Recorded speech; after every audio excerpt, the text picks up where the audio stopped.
그거 어떻게 팔아야 돼요? 뭐 6,000원. 하나에? 예, 6,000원. 하나 드릴까요? 가만 3,000원. 두개 두개 드려요? 네. 가만 3,000원.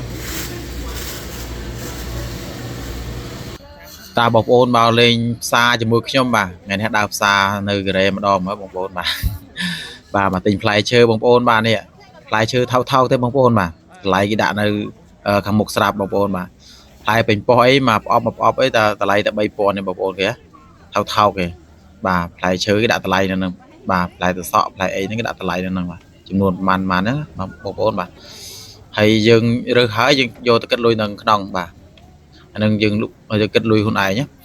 គេលុយហ្នឹងហើយមើលយាយកូរ៉េគាត់លុយអីវ៉ាន់បងប្អូនបាទលុយបន្លែលុយអីហ្នឹងបាទតាមផ្លូវហើយនៅកន្លែងហ្នឹងអត់មានឡានម៉ូតូបើកចូលទេបងប្អូនសម្រាប់ហើយគេដើរថ្មើរជើងទិញអីវ៉ាន់ហើយនឹងគេលុយតាមផ្លូវអញ្ចឹងបងប្អូនបាទនេះ strawberry បងប្អូនបាទអ្វីដែលពិសេសបងប្អូនមើលអាឡឹកបាទអាឡឹកធំបងប្អូនបាទហើយដឹងតម្លៃមួយម៉ានទេបងប្អូនបាទតម្លៃ10000ជាងបងប្អូនបាទតម្លៃ10000ជាងបាទតម្លៃថ្លៃបងប្អូនបាទអាឡឹកបាទនេះផ្សិតបងប្អូនបាទហួរនេះជួយចិត្តផ្សិតអីស្លអីល្អនេះនៅនេះវាសម្បូរគេលក់ច្រើនបងប្អូនបាទនៅផ្សារអ៊ុនយ៉ាងអ៊ុនឆុនហ្នឹងបាទហើយសម្ភារៈដែលយើងចង់ទិញប្រើប្រាស់អីសម្បូរគេលក់នៅហ្នឹងបងប្អូនបាទអ្នកដែលនៅចិត្តហ្នឹងដឹងហើយបាទអ្នកដែលធ្លាប់ទៅដឹងថាតម្លៃនៅហ្នឹងវាសម្បូរអីវ៉ាន់គេលក់អញ្ចឹងណាបាទយើងចង់ទិញម្ហូបអីទៅទិញនៅហ្នឹងបងប្អូនបាទធូរថ្លៃអញ្ចឹងណាបាទដូចជាមន់អីបងប្អូនមកឃើញមន់គេដាក់ទាំង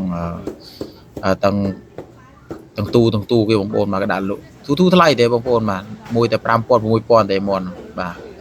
យើងទិញពី3ទៅយើងហូបមួយអាទិត្យពីអាទិត្យអីនោះបាទហើយគ្រឿងសមុទ្របងប្អូនបាទអ្នកដែលចូលចិត្តគ្រឿងសមុទ្រត្រូវបាច់ហ៎បងប្អូនបាទនេះបាទធូរថ្លៃទៀតហើយផ្លែឈើបងប្អូនមើលល្អបងប្អូនបាទ strawberry មានផ្លែប៉ោមបាទមានច្រើនហើយអានេះផាន់ឆាន់បាទផាន់ឆាន់ហ្នឹងគឺម្ហូបដែលដូចស្ពៃជ្រូកស្អីណាបងប្អូនបាទគេធ្វើលក់បងប្អូនបាទប្រអប់ទៅ2-3000តែយើងយកមកហូបបាទហើយមើលដែលងាវបងប្អូនបាទងាវមកប្រអប់ទៅ8000អីទេបាទមើលតម្លៃដាក់នៅនឹងស្រាប់បាក់តថ្លៃច្រើនទេបងប្អូនគាត់ទៅឃើញយកដាក់ទៅបាទមកចរែងនេះថ្លៃ13000បងប្អូនបាទហើយមើលបងប្អូនបាទតម្លៃ10000ជាងឯងប៉ុន្តែច្រើនមកគេដែរបងប្អូនបាទបងប្អូនដែលចូលចិត្តគ្រឿងសមុទ្រអីត្រូវឯនេះបកាហើយមឹកឯបងប្អូនមឹកមកប្រអប់គេហ្នឹងតែ10000ទេបងប្អូនបាទគឺថ្លៃហើយដែលពិសេសត្រីសាម៉ុនបងប្អូនបាទខំឆ្អៅតែ12000ទេ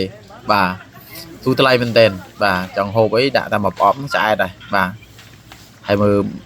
គ្រឿងសមុទ្រគេស្រស់ញឹមបងប្អូនបាទអ្នកដែលចូលចិត្តគ្រឿងសមុទ្រអីត្រូវហើយដាក់តែបាច់ហ្មងបងប្អូនបាទដឹងតែជាតិហើយបន្លែប្លុកអីមិនបាក់ខ្វល់ទេបងប្អូនមកគេលក់នៅនឹងធូរថ្លៃទេបាទឃើញទេយាយកូរ៉េគាត់ដាក់លក់បាទតាមផ្លូវហ្នឹងហើយយើងទិញបានធូរថ្លៃមិនបាក់ទៅម៉ាតអីទៅម៉ាតថ្លៃបងប្អូនបាទយើងទិញតាមបានធូរថ្លៃថ្ងៃសម្រាប់វិការថ្ងៃសៅរ៍អាទិត្យអញ្ចឹងណាបងប្អូនបាទបងប្អូនឃើញទេអានេះងាវដូច